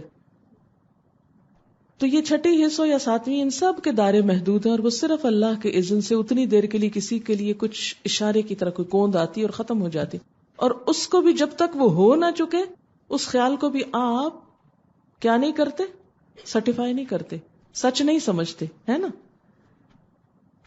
مثلاً آپ کے دل میں خیال ہے کہ کہیں یہ نہ ہو جائے، اچھا آپ کیا کرتے ہیں؟ اپنے آپ کہتے ہیں نہیں ایسے ہی تم تو ہر وقت ایسے سوچتی رہتی، یہ تمہارا وسوسہ ہے، ایسے ہی تمہارا خیال ہے، لیکن پھر آپ دیکھیں وہ ہو جاتی وہ چیز، پھر آپ کیا کہتے ہیں؟ دیکھا میں نے کہا تھا نا یہ ہو جائے گا۔ پھر تو یہ باتیں بس خیال ہوتے ہیں، کبھی سچ ہو جاتے ہیں کبھی نہیں، ہمارے خیال ہوتے ہیں لیکن پیغمبر کے محض خیال نہیں ہوتے۔ ان کے لیے قرآن میں کیا آتا ہے کہ وما ينطق عن الهوى، سورت کون سی ہے؟ النجم، کہ وہ اپنی خواہش نفس سے بات نہیں کرتے، یعنی اپنے خیالوں کی بات نہیں کرتے پیغمبر، ان ہوا الا وحی یوحا، وہ تو وحی ہوتی ہے جو کی جاتی ہے، اس لیے کسی پیغمبر کا مقابلہ عام انسان نہیں کر سکتے۔ اس کے بارے میں آتا ہے نا قرآن پاک میں وما كان الله ليطلعكم على الغيب ولكن الله يجتبي من رسله من يشاء فآمنوا بالله ورسله، اور اللہ تعالیٰ تم کو براہ راست غیب کی باتیں نہیں بتاتا، البتہ اپنے رسولوں میں سے جن کو چاہتا ہے غیب کے لیے چن لیتا ہے، لہٰذا تم اللہ اور اس کے رسولوں پر ایمان رکھو، یعنی جس کو چاہتا ہے چن لیتا ہے اور اس کو غیب کی خبریں دے دیتا ہے، کتنی؟ جتنی وہ چاہتا ہے۔ کلی غیب کوئی بھی نہیں جانتا. ہر وہ بات جو اللہ کو پتا ہے کسی کو بھی نہیں پتا کہ سب کو معلوم ہو، ہرگز نہیں. اور پھر رسول صلی اللہ علیہ وسلم کو جو باتیں غیب کے ذریعے بتائی گئی وحی کے تھرو، کیا کہا گیا؟ آپ اس کو آگے پہنچا دیجئے. اب وہ غیب نہ رہا. یا ایھا الرسول بلغ، آپ پہنچا دیجئے ما انزل الیک. کیونکہ بعض لوگوں کا خیال کیا ہے کہ نہیں، کچھ باتیں آپ نے نہیں پہنچائی تھی، وہ اپنے تک ہی رکھی تھی. نہیں، کیونکہ قرآن کا حکم ہے بلغ، پہنچا دو، ما انزل الیک، جو بھی آپ کی طرف اتارا گیا سب آگے دے دو. کیوں؟ وَإِن لَّمْ تَفْعَلْ، اگر آپ نے ایسا نہ کیا، فَمَا بَلَّغْتَ رِسَالَتَهُ، تو آپ نے اللہ کی رسالت کا حق ادا نہ کیا. آپ دیکھیں کہ اس کے باوجود کہ آپ کئی غیب کی باتیں بتاتے تھے اللہ کے اذن سے، لیکن بعض اوقات کئی چیزیں ایسی ہوئیں کہ جو آپ کے قریب تھی لیکن اس کے باوجود آپ کو خود سے نہیں پتا چلی. مثلاً آپ صلی اللہ علیہ وسلم نے ایک یہودی کے ہاں زہر آلود کھانا کھا لیا، جس سے ایک صحابی موقع پہ شہید ہو گئے، اور وفات کے وقت زہر نے آپ پر بھی اثر دکھایا. تو آپ کو تو نہیں پتا چلا کہ کھانے میں زہر ہے، وہ لقمہ جو لے لیا تھا اللہ نے بتایا نا. اور پھر اثرات تھوڑے ظاہر ہوئے. ایک دفعہ ایک موقع پر آپ کہیں بیٹھے ہوئے تھے کہ کسی یہودی نے سازش کی کہ چھت کے اوپر جا کے پتھر گرائے، تو جبریل فوراً آئے اور آپ کو اٹھا کے وہاں سے لے گئے. تو جبریل نہ آتے تو آپ کو خود تو کچھ بھی اندازہ نہیں تھا کہ کیا ہونے لگا ہے. ایک مرتبہ جب واقع عفق میں حضرت عائشہ پہ تہمت لگی تھی، 1 ماہ تک آپ سخت پریشان رہے. 1 مہینے کے بعد وحی آئی، اس دوران کچھ پتا نہیں چلا کہ اصل حقیقت کیا ہے. اسی طرح وہ جب ایک مرتبہ ہار ٹوٹ کے گر گیا تھا حضرت عائشہ کا، اور وہ اونٹنی کے نیچے تھا، اور سب جگہ تلاش کر کر کے لوگ پریشان ہو گئے تھے، تو آپ کو نہیں پتا تھا کہ ہار اسی اونٹنی کے نیچے بالکل ساتھ ہی قدموں کے پاس. نہیں پتا چلا کیونکہ ذاتی علم نہیں تھا غیب کا کوئی. پھر اسی طرح آپ کا ایک مرتبہ اونٹ گم ہو گیا، جس پر منافقین نے مذاق بھی کیا کہ ہم کو تو آسمان کی خبریں دیتے ہیں، جنت جہنم کی دیتے ہیں، اور اپنے اونٹ کا نہیں پتا. یہ منافقین نے اس قسم کی فضول بات کی تھی. تو یہ کیا ہے دراصل کہ اللہ جو چاہے جتنا چاہے کسی پیغمبر کو بتا دے. کسی پیغمبر کا بھی علم جو ہے، علم دین، اس کا ذاتی نہیں ہوتا. اچھا، اسی طرح ہمارے ہاں ایک بڑا عام خیال ہے کہ حضور صلی اللہ علیہ وسلم ہر جگہ حاضر ہوتے ہیں اور ہر جگہ دیکھتے ہیں. حاضر ناظر جس کو بولتے ہیں. حاضر کا کیا مطلب؟ آپ ہر جگہ موجود ہیں. اور ناظر کا کیا مطلب ہے؟ سب کچھ دیکھ رہے ہیں. تو اس پر کیا دلیل ہے؟ سورۃ آل عمران کی آیت ہے ما کنت لدیہم اذ یلقون اقلامہم، آپ ان کے پاس نہیں تھے جب وہ اپنی کلمیں ڈال رہے تھے. ایک اور موقع پہ آتا ہے حضرت یوسف علیہ السلام کے بھائیوں کے بارے میں وما کنت لدیہم اذ اجمعوا امرہم، آپ وہاں نہیں تھے جب وہ آپس میں سازشیں کر رہے تھے. وہم یمکرون، اور وہ چالیں چل رہے تھے. وما کنت بجانب الغربی اذ قضینا الی موسی الامر، آپ مغربی گوشے پر بھی موجود نہ تھے جب ہم نے موسیٰ علیہ السلام کی طرف وحی کی تھی. کیونکہ بعض لوگ کہتے ہیں نا کہ یہ ساری کائنات حضور کے لیے بنی ہے. یہ بات بھی بہت عام ہے ہمارے معاشرے میں کہ ہر چیز جو ہے وہ آپ کے لیے بنی ہے. اللہ تعالیٰ تو فرماتے ہیں خلق لکم، سب کے لیے کہا کہ تمام انسانوں کے لیے اللہ نے یہ نعمتیں زمین کی پیدا کی. اچھا، بعض اوقات لوگ کہتے ہیں نہیں، اس کی دلیل کیا ہے؟ وَأَنَا أَوَّلُ الْمُسْلِمِينَ، کہ میں سب سے پہلا مسلمان ہوں. تو کہتے ہیں دیکھا نا، آپ صلی اللہ علیہ وسلم کو سب سے پہلے پیدا کیا گیا، حضرت آدم سے بھی پہلے پیدا کیا گیا. اور یہ باتیں کس لیے بحث کرتے ہیں؟ کیونکہ آپ کا رتبہ حضرت آدم سے بڑا ہے، اس لیے لازم ہے کہ وہ پہلے پیدا ہوں.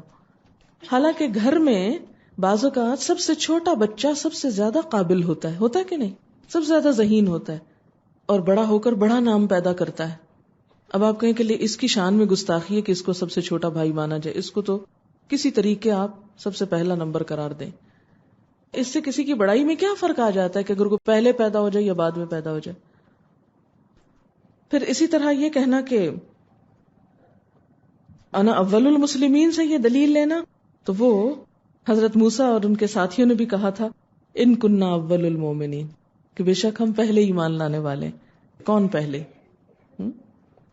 اللہ تعالیٰ نے جن و انس کو کس لیے بنایا؟ اس لیے نہیں کہ جو لوگ کہتے ہیں لولاک لما خلقت الافلاک. سنی ہوئی ہے یہ حدیث؟ یہ حدیث نہیں ہے، سرے سے نہیں ہے. یہ شعروں میں بھی آتا ہے لولاک کا شور نہ ہو، لولا کا مطلب کیا ہے کہ اگر آپ نہ ہوتے، یعنی اللہ تعالیٰ نے فرمایا کہ اگر حضور صلی اللہ علیہ وسلم نہ ہوتے تو میں یہ زمین آسمان ہی نہ بناتا. میں نے زمین و آسمان کو اور سب مخلوقات کو آپ کی خاطر بنایا. یہ بات کچھ عقل کو بھی نہیں لگتی. چلے عقل کو تو ایک طرف رکھے نا، کیونکہ دین کے معاملے میں عقل کا کیا کام. ہم کہاں سے دیکھیں گے؟ پھر قرآن میں دیکھیں گے اس کا جواب. قرآن پاک میں آتا ہے وَمَا خَلَقْتُ الْجِنَّ وَالْإِنسَ إِلَّا لِيَعْبُدُونَ، کہ میں نے جن و انس کو کس لیے پیدا کیا ہے؟ کہ وہ میری عبادت کریں. اور آپ کی حیثیت کیا بتائی؟ وَمَا أَرْسَلْنَاكَ إِلَّا رَحْمَةً لِّلْعَالَمِينَ، ہم نے آپ کو سب جہان والوں کے لیے رحمت بنا کر بھیجا ہے. اور آپ کی حیثیت کیا ہے؟ تبارک الذی نزل الفرقان علی عبدہ لیکون للعالمین نذیرا، کہ آپ تمام جہان والوں کے لیے خبردار کرنے والے ہوں، تمام انسانوں کے لیے حق کا پیغام پہنچانے والے ہوں. اب مثلاً آپ دیکھیں کہ قوم موسیٰ کے بارے میں، بنی اسرائیل کے بارے میں آپ نے خود پڑھا کہ اللہ تعالیٰ کیا فرماتے ہیں؟ وَأَنِّي فَضَّلْتُكُمْ عَلَى الْعَالَمِينَ، میں نے تم کو سب جہان والوں پر فضیلت دی. تب اس کا کیا مطلب ہے کہ ہم بنی اسرائیل کو کیا سمجھ لیں؟ کچھ نہیں، بس ٹھیک ہے، فضیلت دی اللہ نے. حضرت عیسیٰ علیہ السلام کی پیدائش کو اللہ تعالیٰ نے کیا کہا؟ آیۃ للعالمین، سب جہان والوں کے لیے ایک نشانی. آپ کو فرمایا رحمت للعالمین. اور بنی اسرائیل کو کیا فرمایا؟ فضلتکم علی العالمین. تو اس سے کیا پتہ چلتا ہے کہ جب کوئی عالمین پر کوئی فضیلت یا رحمت یا نشانی ہو تو اس کا مطلب یہ نہیں کہ سارا جہان انہی کے لیے بنایا گیا. ہاں، یہ کسی نے لکھا ہے کہ علامہ اقبال یہ کہتے تھے کہ مجھ پر شعر وحی کی شکل میں آتے ہیں تو پھر نبوت کیوں نہیں آ سکتی. آپ دیکھیں صرف علامہ اقبال نہیں، ہر شاعر کیا کہتا ہے؟ وہ ایک لفظ ہے خاص، آمد. آمد کا کیا مطلب ہے؟ کوئی چیز آ رہی ہے، آ رہی ہے. تو اگر ایک شاعر پر شعر آتے ہیں تو ایک نبی پر آیات کیوں نہیں آ سکتی؟ یہ بات میں اس لیے کہہ رہی ہوں کہ جب کسی مجلس میں کوئی ایسی بات کر کے آپ کو شوق کر دے کہ کیا ثبوت ہے وحی کا، تو پریشان نہ ہو کہ ہائے اب ہم کہاں سے دکھائیں ان کو. جبریل کہیں سے آ جائیں تو ہم کہیں یہ ہے ثبوت. وہ تو نہیں آئیں گے کہیں سے، آپ کے پاس تو نہیں آ سکتے وہ. لہذا اب کیا ہے کہ یہ دلائل ہیں کہ اگر شاعر پہ شعر آ سکتے ہیں، آپ کو خیال آ سکتے ہیں، تو ایک نبی پر وحی کیوں نہیں آ سکتی؟ لیکن آمد ہر وقت نہیں ہوتی. جب آپ کا دل چاہے آپ ٹیپ کھول لیں اور آمد آنے لگے. وہ کب آتی ہے؟ اگر جو تکلف سے شاعر شعر بولتا ہے اس کو کیا کہتا ہے؟ آورد، کہ وہ کھینچ تان کے لا رہا ہے، اس میں فصاحت و بلاغت ہوتی ہی نہیں. پھر اسی طرح یہ سمجھنا کہ رزق بھی، اولاد بھی، یہ سب کچھ اللہ ہی دیتا ہے، عزت اور ذلت بھی اللہ ہی دیتا ہے. قل اللہم مالک الملک تؤتی الملک من تشاء وتنزع الملک ممن تشاء وتعز من تشاء وتذل من تشاء. اسی طرح بچوں کے بارے میں، بیٹیاں بیٹے اللہ دیتا ہے، اولاد وہ دیتا ہے.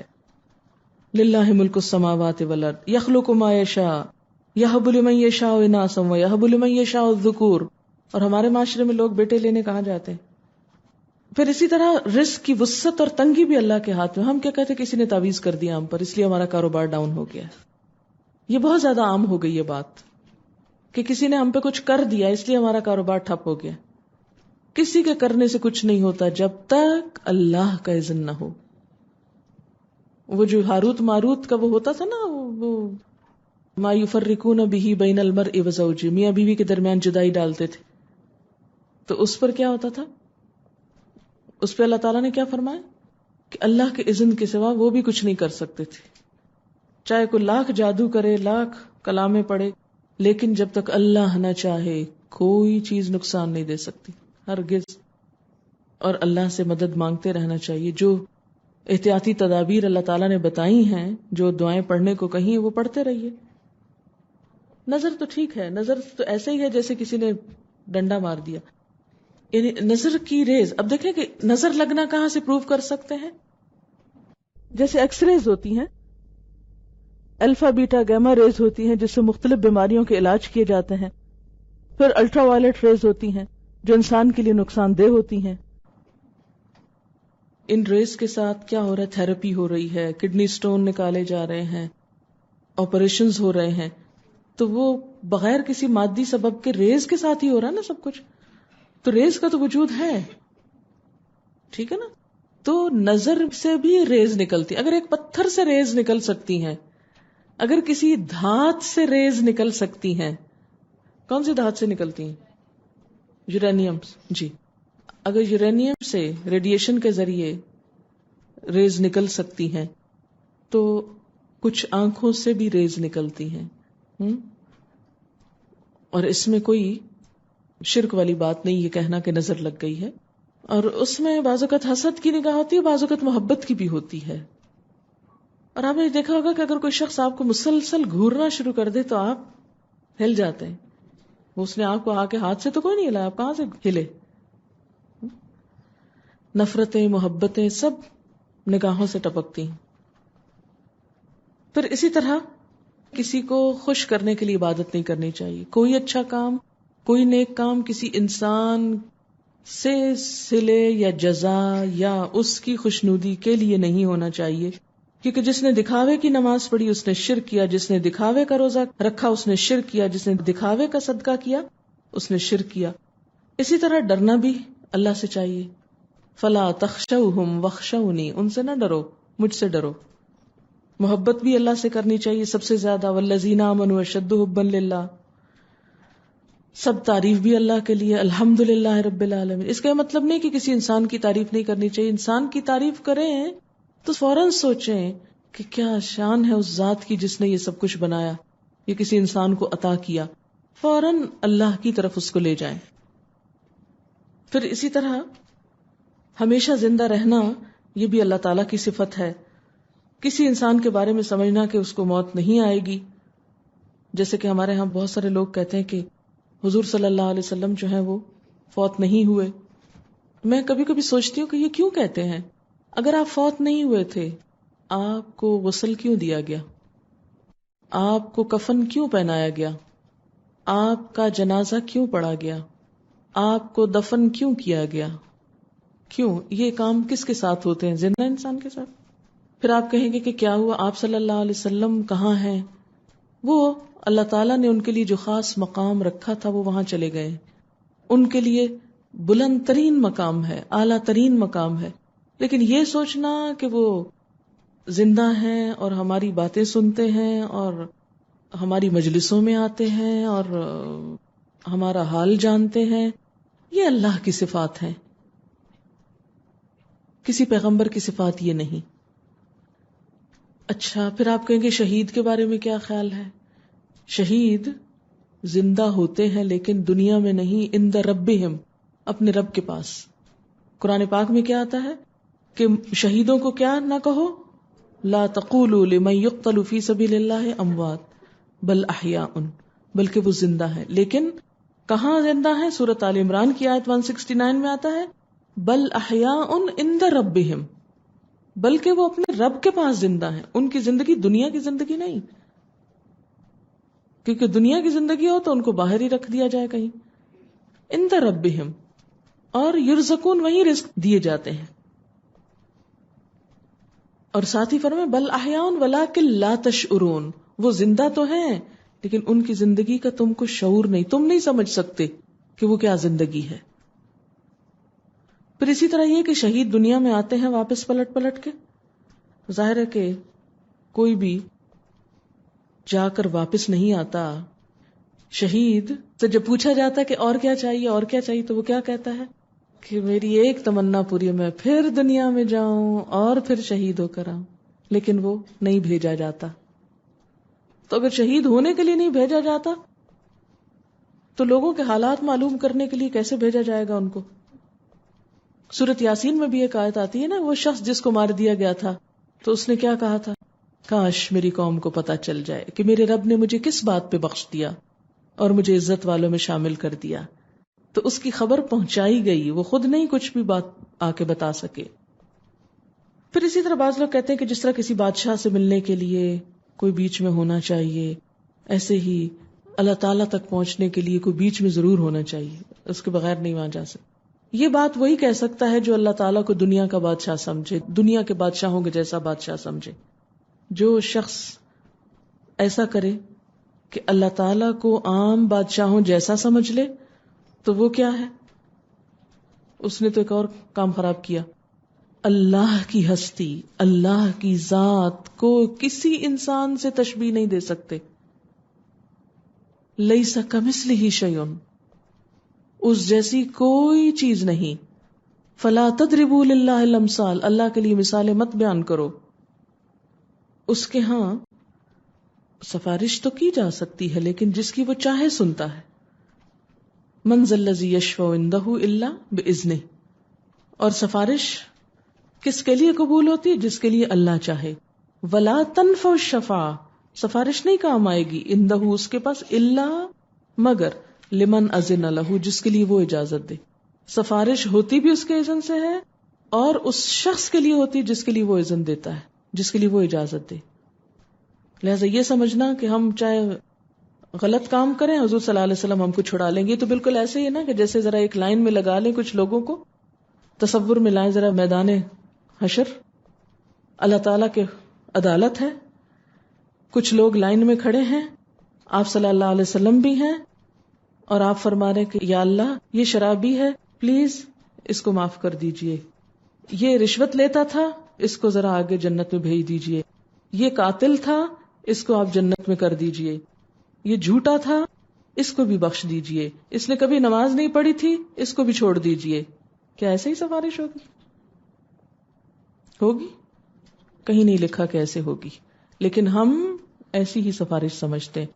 چاہے جھوٹ بولو، رشوت لو، کسی کا حق مارو، کسی کو تانے دو، کسی کی بیک بائٹنگ کرو، کیا ہے؟ حضور صلی اللہ علیہ وسلم ہم سب کے لیے سفارش کر دیں گے اور ہم سب آگے چلے جائیں گے. کیا آپ سوچ سکتے ہیں کہ آپ صلی اللہ علیہ وسلم اس طرح کریں گے کہ ان کی امت اس طرح کی سیاہ کار ہو، جو دل میں آئے کرے، کوئی ایک بات نہ مانے اللہ رسول کی، نہ اللہ کے آگے جھکے، نہ اس کے دل میں غریبوں کی محبت ہو، نہ ہی وہ کسی انسان کا احترام کرے، ماں باپ کی عزت نہ کرے، رشتہ داروں کو پوچھے نہ.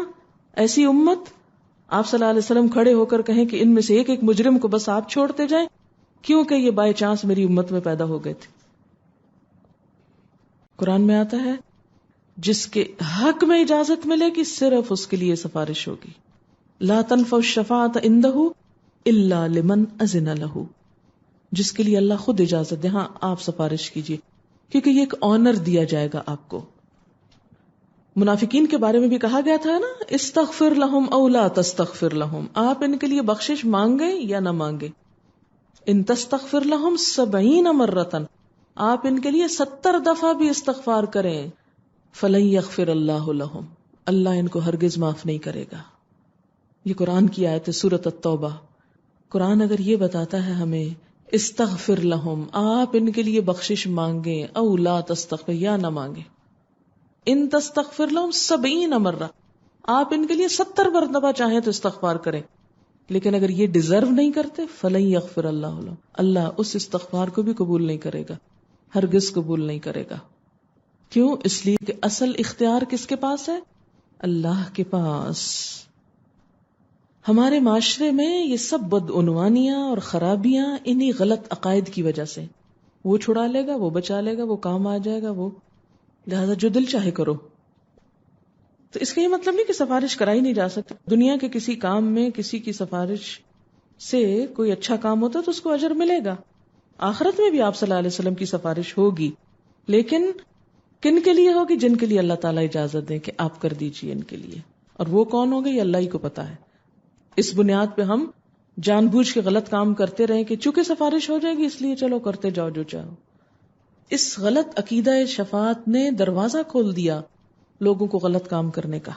سوال ہے، ایک خاتون مجھ سے کہہ رہی تھی کہ حضور صلی اللہ علیہ وسلم نور تھے، انہیں کس نے بتایا؟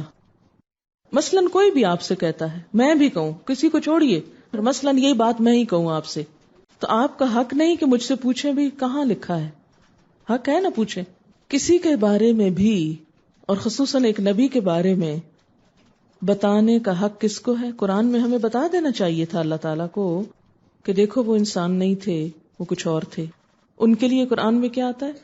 قل انما انا بشر مثلکم، آپ ان کو بتا دیجئے کہ بے شک میں تم جیسا ہی ایک انسان ہوں. انما انا بشر مثلکم یوحا الیہ، فرق یہ ہے کہ میری طرف وحی کی جاتی. میرا ظاہری پہلو انسان کا ہے اور دوسرا پہلو رسول کا ہے. اور وحی کا خلاصہ کیا ہے؟ انما الہکم الہ واحد، کہ تمہارا الہ معبود بس ایک الہ ہے، اس پر ایمان لاؤ، اس سے بس محبت کرو. مجھے کبھی سمجھ نہیں آتی کہ اس میں کون سا بڑا کریڈٹ ہے کہ کوئی شخص ایک مٹیریل سے نہیں دوسرے سے بنا ہو. اگر ہم مان بھی لیں چلو تھوڑی دیر کے لیے کہ آپ نور سے تھے، سو واٹ، پھر کیا ہوا؟ اس سے کیا ہوا؟ فرشتے بھی نور سے تھے، ہے نا؟ تو حقیقت تو یہ کہ فرشتوں سے بہتر ہے انسان بننا. تو بات یہ ہے کہ اس میں کیا کمال کی بات ہے کہ ہم اس پہ بحث کریں کہ نہیں وہ انسان نہیں تھے، وہ نور تھے. تو اس طرح تو بہت سے فرشتے نور تھے. تو فرشتوں سے سجدہ کرایا گیا تھا حضرت آدم کو. اس سے کیا پتہ چلتا ہے کہ انسان کی اہمیت فرشتوں سے زیادہ ہے. حضرت آدم جن کو مٹی سے بنایا گیا تھا وہ افضل تھے. کس سے؟ فرشتوں سے، کیونکہ ان کو ان کے آگے جھکایا گیا تھا. اس لیے اس طرح کی بحثیں کرنا جو ہے اس کا کوئی فائدہ نہیں، اور نہ اس سے ہمارے کسی عمل پہ اثر پڑتا ہے. بعض لوگ مخصوص جگہوں پر جا کر اللہ سے دعا کرتے ہیں کہ یہاں دعائیں زیادہ قبول ہوتی ہیں. جو قرآن اور سنت سے ہمیں پتہ چلتا ہے کہ جن مخصوص جگہوں پہ دعائیں قبول ہوتی ہیں وہ کون سی ہیں. مثال کے طور پر خانہ کعبہ کے پاس جب اس پہ آپ کی نظر پڑے، حجر اسود کے پاس زمزم پیتے ہوئے، اس کے علاوہ کچھ اور مقامات ہیں. ان میں کسی عام انسان کی قبر کا کوئی ذکر نہیں ہے کہ فلاں نیک انسان جو تمہارے ملک میں پیدا ہوگا اس کی قبر پہ جا کے تم دعا کرنا تو زیادہ قبول ہوگی. کہتے ہیں کہ کراچی کے ساحلوں پر 3 بزرگوں کے مزار ہیں، مصری شاہ عبداللہ شاہ غازی، اور تیسرے کا نام نہیں لکھا ہوا. تو پھر یہ کیوں لکھا آپ نے؟ ان کی دعاؤں اور مزاروں کی برکت سے یہاں سیلاب یا سمندری طوفان نہیں آتا. اللہ ہی بہتر جانتا ہے. ہمیں کہیں بھی قرآن اور سنت سے یہ نہیں پتا چلتا کہ کسی انسان کے بس میں ہے کسی طوفان کو روکنا. اگر اللہ لانا چاہے اور کوئی انسان اس کو روک لے، یہ تو نہیں ہو سکتا. آپ کے روزے پر جا کر دعا مانگنے کی کیا حقیقت ہے؟ کچھ لوگ کہتے ہیں کہ مدینہ میں قبر مبارک پر جا کر جو دعا مانگی جائے وہ قبول ہوتی. کوئی ثبوت نہیں قرآن اور سنت سے اس چیز کا. ویسے یہ ہے کہ مسجد نبوی جو ہے وہ ایک بابرکت جگہ ہے، وہاں اللہ کے رسول صلی اللہ علیہ وسلم کی عبادتیں تھیں، دعائیں تھیں. تو اس اعتبار سے اگر کوئی شخص وہاں جاتا ہے تو اس کے دل کی حالت، خشوع، خضوع، کیفیت بدلتی ہے. اس میں یکسوئی زیادہ آتی ہے، دعا زیادہ اچھی ہوتی ہے. جتنی اچھی دعا ہوگی اتنے قبولیت کے چانسز زیادہ ہیں. لیکن آپ صلی اللہ علیہ وسلم نے کوئی ایسی تعلیم نہیں دی کہ یہاں تمہاری دعا زیادہ قبول ہوگی. آپ نے کہا کہ کبھی کبھی الہام ہو جاتا ہے، تو جو لوگ الہام کے دعوے کرتے ہیں تو ان کی بات ماننی چاہیے کہ نہیں. مثلا کسی کی چوری ہو گئی اور وہ کسی کے ساتھ کسی سے جا کے پوچھے، نہیں، اس طرح کی الہام پر ایمان کا کہیں ذکر نہیں. وحی پر ایمان کہا گیا ہے کہ لاؤ، لیکن الہام پر ایمان کہیں قرآن اور سنت میں ہم کو نہیں بتایا گیا کہ اس کو بھی ضرور مانو. یہ کہنا کہ فلاں ڈاکٹر سے شفا ہوئی، یہ کیسا ہے؟ یہ بھی شرک کی ایک قسم ہے. شفا اللہ ہی دیتا ہے، ڈاکٹر علاج کرتا ہے. یہ کہہ سکتے ہیں کہ اللہ تعالیٰ نے فلاں کے ذریعے مجھے یہ نعمت بخشی. رسول پاک صلی اللہ علیہ وسلم کے وسیلے سے مانگنا جائز ہے یا اللہ سے؟ بات یہ ہے کہ قرآن پاک میں ہمیں بتایا گیا ہے کہ وَإِذَا سَأَلَكَ عِبَادِي أَنِّي فَإِنِّي قَرِيبٌ أُجِيبُ دَعْوَةَ الدَّاعِ إِذَا دَعَانِ. جب میرے بندے آپ سے میرے بارے میں پوچھے تو آپ بتا دیجئے میں قریب ہوں، میں پکارنے والے کی پکار کا جواب دیتا ہوں. اذا دعانی، جب بھی وہ مجھے پکارتا ہے. تو اس میں تو ہمیں نہیں بتایا گیا کہ پکارنے والے کو فلاں اور فلاں ذریعے سے آنا چاہیے تو جب میں دعا سنتا ہوں. قرآن پاک کی کتنی دعائیں ہیں؟ چہل ربنا آپ نے پڑھی ہوگی، 40 ربنا ہے. تو اس میں کیا ہے؟ سب میں کیا کہا گیا؟ ربنا، اے ہمارے رب. کسی ذریعے کی کوئی بات نہیں ہوئی. نبی صلی اللہ علیہ وسلم کی دعائیں جو ہیں وہ سب کس سے شروع ہوتی ہیں؟ اللہم. تو اس لیے آپ کی دعاؤں میں کوئی ایسی چیز خود سے نہیں سکھائی گئی.